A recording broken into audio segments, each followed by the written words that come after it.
Hey everyone, welcome back to Do It Yourself Telecom. In this video I'm going to cover wiring a household or residential phone jack. So this is not for business, this is for residential, and particularly is applicable in the United States. So you usually have about 3 types of jacks in a house. You might have a surface mount, or in the industry, in slang we refer to this as a biscuit jack.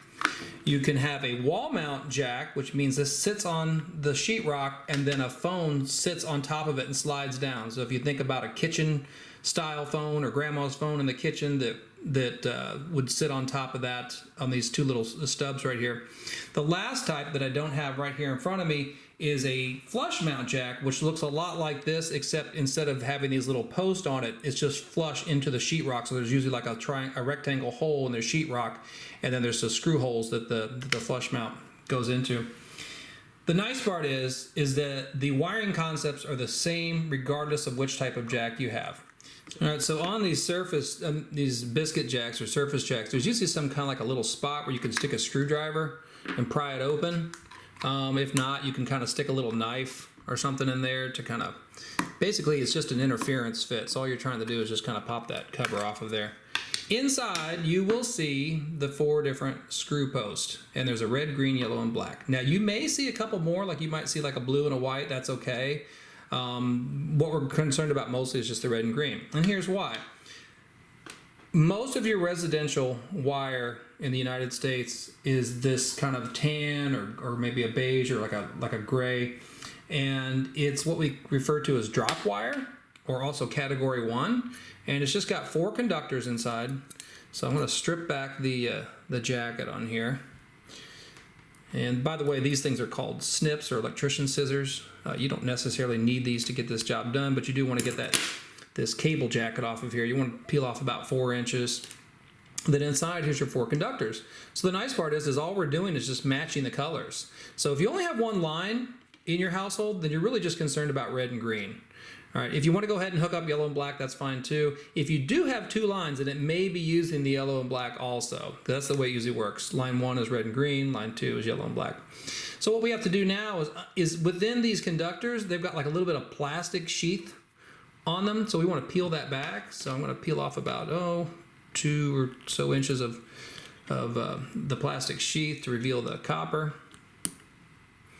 Then on my screw post, and this is true for this type or the flush mount, you'll see it on the flush mount on the back, but like on these, there's a little spot where you can kind of pry off the cover, and you'll see inside, it's got the screw post inside. See? It's got the same screw post inside. All you're doing is just matching the colors. That's all we're doing.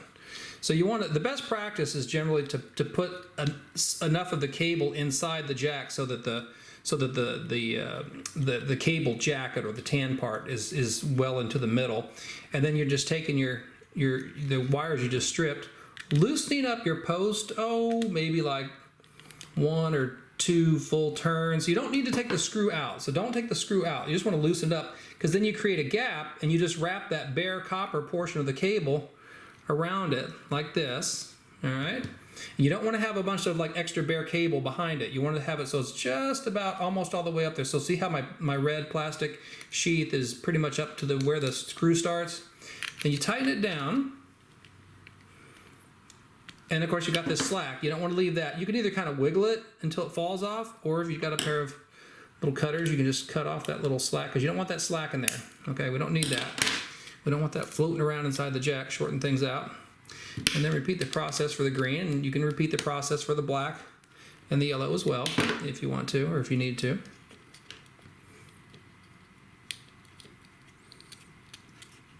And you don't have to wail on these. You don't have to really cinch down on these screws real hard. Just maybe 2 or 3 pounds of torque is fine.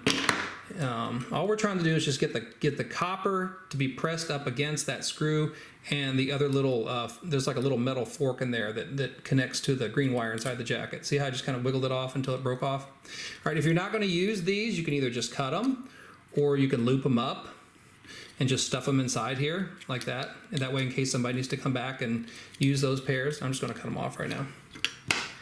All right, and then you want to put your cover back on, and you're done. Now if you need some more of this wire, you can get it at most hardware stores. It's referred to as like household phone wire or just phone wire. However, what you do not want to use, and I absolutely cringe when I see this, is don't take one of these, what we call line cords, and cut the end off and try to use those wires inside. You're just asking for trouble. It doesn't work well. Can you make it work? Yeah, maybe, but it's not a good practice, and it usually causes more problems than it's worth. Get real phone wire. All right, same idea applies to to wall mount and also to surface. Now, if you happen to have commercial wire inside your home, which could be common for homes that were built in the last 15, maybe 20 years, you're not seeing the red, green, yellow, and black, but instead you're seeing something like this: blue and white, orange and white, green and white, brown and white. Then what you want for line one, if you just have one line in your home, is you want, or one phone number to your house, then you want the blue and the white. The white goes on the green post, the blue goes on the red post. And if you have two lines, then on the orange-white pair, the orange-white goes on the black, and the solid orange goes on the yellow. All right, so if you have this, all you're going to do is just match the blue-white pair, the white to the green, and then the blue to the red. Same principles apply, though, as far as the way you handle the wire, strip the wire, etc. All right, that's really it. It's just about that simple. And I hope that helps you out. Thanks for watching.